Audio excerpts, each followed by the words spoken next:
Hi, I'm Edie. I hope you like this piece. It's still a work in progress. And at the end, if you want to connect with me, I have an evaluation form so that we can connect, because I think this era of my life is about sowing, rooting, paving. So let's do that together. When will I be safe? Hundreds of thousands of dollars in student loan debt, financial ruin, a legal career coming to a full stop, discapacidad, terror, neurodivergence, queerness, persecution. All I seek is to be safe. It all led to this basement waiting room with yellow-looking walls, fluorescent lights, terrified people mixed in with people who look smug, even chill. Like, the work they're doing is just as administrative as any. That includes a clipboard, a check-in, wait, and an eventual meeting with someone you're seeing that day. Que carajo, mano, the dissonance. Laws make this place a safer place. You must follow the laws. Laws exist for a reason. Someone has to enforce them. I was so ignorant to the story of slave patrols and the realities that they seek to maintain. I went by the book and I failed anyway.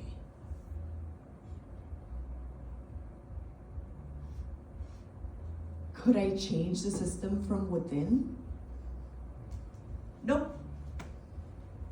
When the system gives power, access, privilege, there's a reason for that. It does not equate to making the world a better place with the tools that I have. It made me a traitor, an accomplice.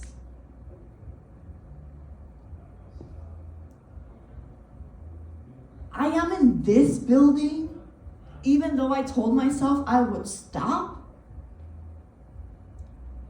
This is not worth my health, my safety, my emotional well-being. Why would you do this to yourself? Again.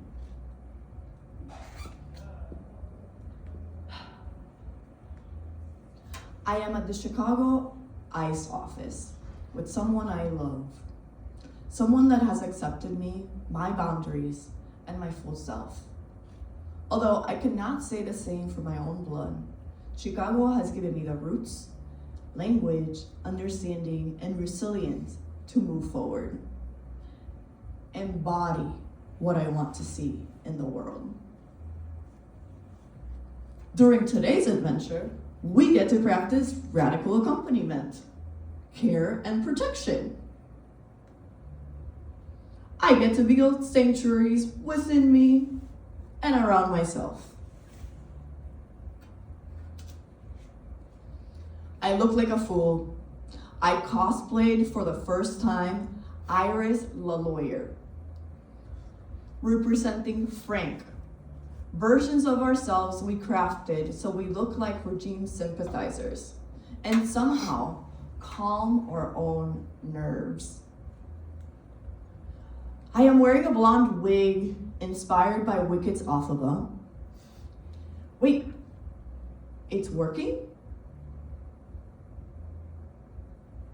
I thought to myself, this fake ass low quality blonde wig is protecting me? What the actual hell? This is what it boils down to in the land of hypocrisy? I mean, democracy and justice for all? The trickery of the wig It looks so basic. All it takes is a cheap-ass blonde wig on a femme-presenting person? In the fakest ways possible, a person of color can depict themselves in?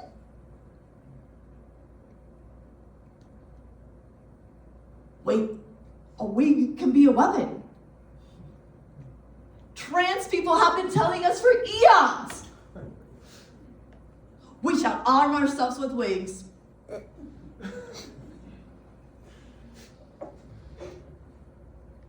I was finally treated as a human. Actually, I felt treated more like royalty. We were given preferential treatment by agents that in the past have arrested me for attempting to de-escalate a situation that they had already decided the outcome of. I should have walked faster, left the building, avoided the bathroom. The only difference was the apparent look of a fake-ass blonde lady and the engagement ring I wore to show off the imaginary heterosexual man that would hypothetically kill for me. It felt dirty. It felt ridiculous. I feel safe here?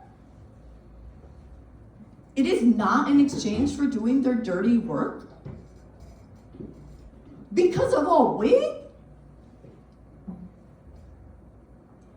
Do you mean to say that every time I felt like I was working 5 times more than my peers and supervisors, I actually was?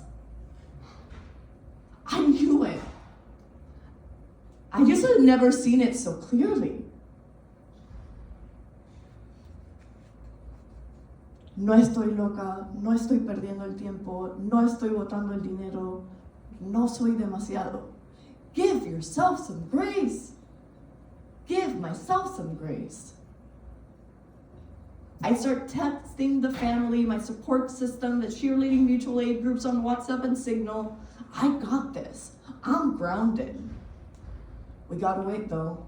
Wait, in and out. We got this though. In and out. Can't stop wondering though. The workers are people of color. That day in that basement, everyone who we spoke to were people of color. There was a particular stunning younger black woman who had no problem communicating in monolingual English about matters of life and death to non-English speakers. Her calm, her beauty, and her transparently see-through ID card holder with nothing in it implied something else. This is about race. Still waiting.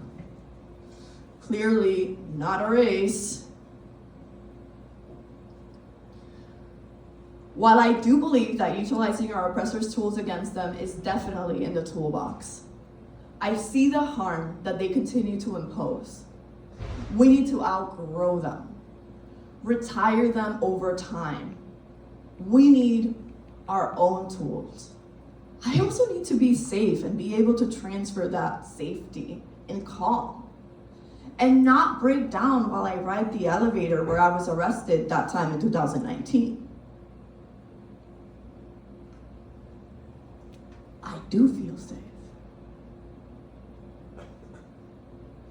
I may not have access to financial wealth, white skin, or the blue eyes my mom so desperately wished upon my fetus, upon me as a fetus.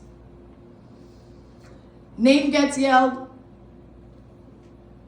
Here, our turn. Let's do this. Take the long way there. Breathe deeply. We got this. This is the catwalk I have been waiting for. Letters from doctors and lawyers. Stave. Success. We're getting out. We're leaving. Today is not a day for arrest. The weather is terrible. I definitely did not have a jacket for this cosplay. As I ran in the showering snow, the kind that sticks to you, in the nice heels I was gifted, I wondered about all the assets that brought me here. I did not miss a step or slip. The authorship of my reality is what I could see. By instinct, I could feel. I choose to focus on the assets I do have, the mutual aid groups that breathe life into my daily, both morally and physically, the chosen family, coaches and inspirers that take my call, strategize, metastasize. Together, restorative economy is how I choose to proceed, explorative, Nam-myoho Renge Kyo indeed. The Buddha nature within me is bound to seed. Spirituality is key. It lives within me and my communities. Yay, yay, yay, yay, yay! While jumping in circles is my way. Simultaneously calms my brain and reminds me of how my mom told me to keep safe. Professionals and artists of all kinds who contribute to my ongoing health. Centering cultural humility, horizontal power sharing. At the end, healing is remembering. Community is wealth. I am here today because I am the change I want to see. Definitely not the change I thought. I retreated from immigration law and emerged as someone who adds hope rather than take it away. An inseparable recognition between personal healing and structural transformation. We must nurture conditions where we can remember who we are, repair relationships, and co-create more just, joyful, and sustainable ways of living together. Let's build trust, imagine, organize, rebuild the structures, the patterns, the goals we want to see in the world. This is what we have called the Church of Gathering Humanity, a sanctuary, a standing the gap that offers others have help and left out. I have tried. Why not a church? Let's go. Want to join? Will I have a wig and a hat in my runaway toolkit? Probably. Am I going to continue walking the walk, now ordained, generating horizontal power structures while contributing to the creation and development of more and more structures of community, support, and power? What are the ways I can add based on who and what I know? Gracias.